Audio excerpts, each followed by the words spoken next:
Why, hello there. Happy 2020. It is January 1st, 2020. I thought I better get it on. Let's get it going. My name is Rachel Allen, and I am a lifestyle coach here in the Tucson area. I work in the fitness industry. I get to work with individuals, usually women, who are coming together. I've worked with some men coming together to discuss greater possibility, if you will. And it can have anything to do with life. We talk about health. We talk about financial. We talk about grief loss. We talk about spirituality, which is, of course, for me, the cornerstone of it all. And this is my first podcast in a while. So, and like I was thinking about earlier, I was like, I'm not even going to look back to see how long it's been. It's probably been, I'm going to say, all in divine order, right? Let myself off the hook. So, 2020, the first thought is the idea of redemption. And some would say, why? Redemption sometimes can have a negative connotation, positive connotation, whatever way you want to look at it in terms of metaphysical. We're going to look at it metaphysically. So the idea of sin, error, mistakes, right? And the ability to atone, make it right. And I'm going to say forgiveness of whatever has been is most important, forgiveness of self, because it allows compassion and empathy for myself and for others as my road of life continues to evolve in highs, lows, beginnings, and endings. And so as I put this topic out to my small group that gathers in my home, there were a couple of statements in terms of New Year's resolves. Like, how do we do this new thing in a new way? And being a new year, a new decade. And I think sometimes some of us make these lists of things that we ought to do, quote unquote, or should do, quote unquote. And sometimes part of the reason that they aren't being fulfilled is because it's not ours to do. It may be in the way. It may have the right idea or original feel to it, but the way that we kind of cloud it with judgment or old ideas about the new way of being in the new year is what clouds our purview and stops the progress and stops our growth or evolution. So when we think of redeeming, we want to take a look at the things that still hold value or can add benefit to our life and be open to a new message about it. That's the first way to maybe purview redemption in this month of January. What things in your life, before you make your list of goals or your list of shoulds for the new year, what things can you look to maybe for even the last decade? I have a girlfriend that's looking for her last decade. I was like, wow, that's serious. I usually look through the last couple of years and take stock of things that have maybe not come to completion or fruition, that get to come to fruition for myself, and look to the things that, of course, need to be completed, and there's a lot of completion rituals.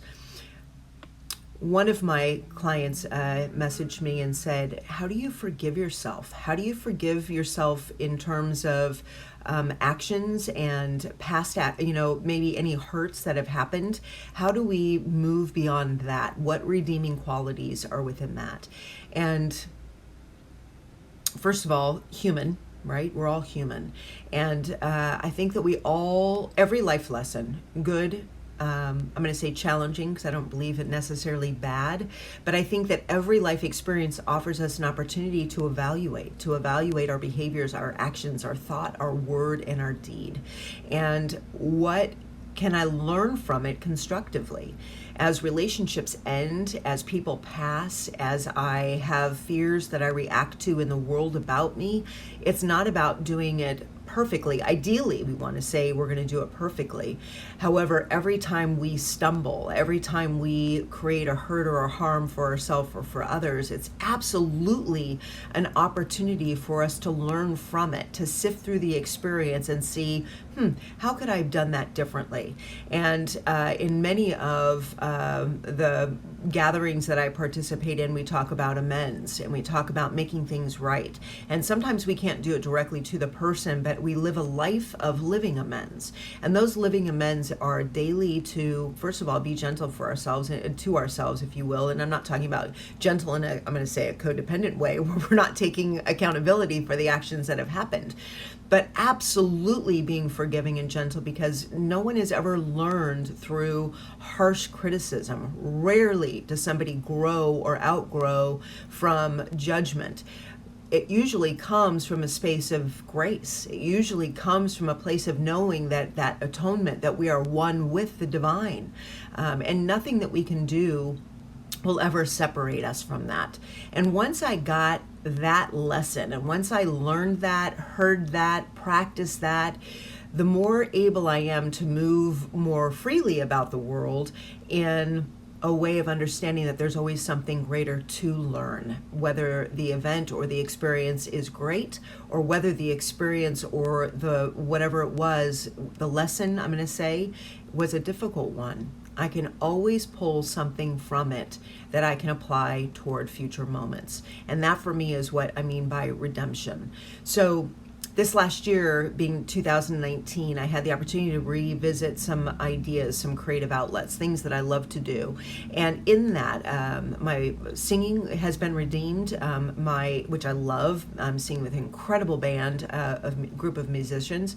I have reevaluated and come back to some art, and I've come back to some old ideas. I actually called a woman who had made a purchase of one of my prayer bearers, a bear that has a recorded message in it, and I am revisiting that idea. And what a fantastic thing to do is to take a look at all of the creative ideas that we've all had, inspired or otherwise, that hold interest to us still or hold value to us. And from that place, we're able to take a look at what can we move forward to this year and what goals do we want to set. So before we make a list of New Year's resolutions of things that ought to or should get done, once again, I'm going to restate this. It's really a time to take a look at maybe the last couple of years of your life of things that feel incomplete, that still hold value or still feel important to you, and put those on the list. And then we're going to take a look at, over the next month, we have 4 weeks ahead of us, we're going to take a look at how it applies to our creativity, how it applies to our financial resource, how it applies to our relationships, how it applies to our health and well-being, if I didn't say that already. And so we're really going to take a look at the things that we want to carry forward as we move forward in 2020.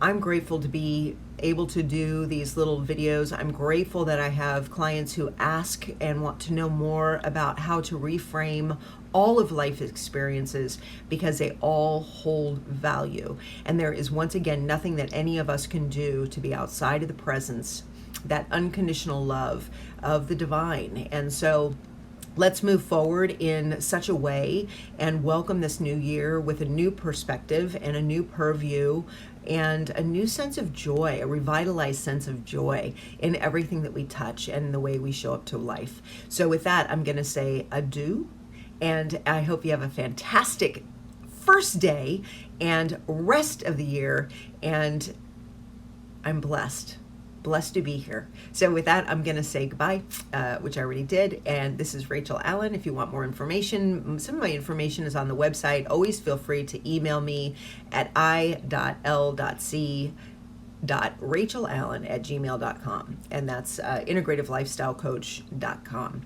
I look forward to connecting. Peace and blessings.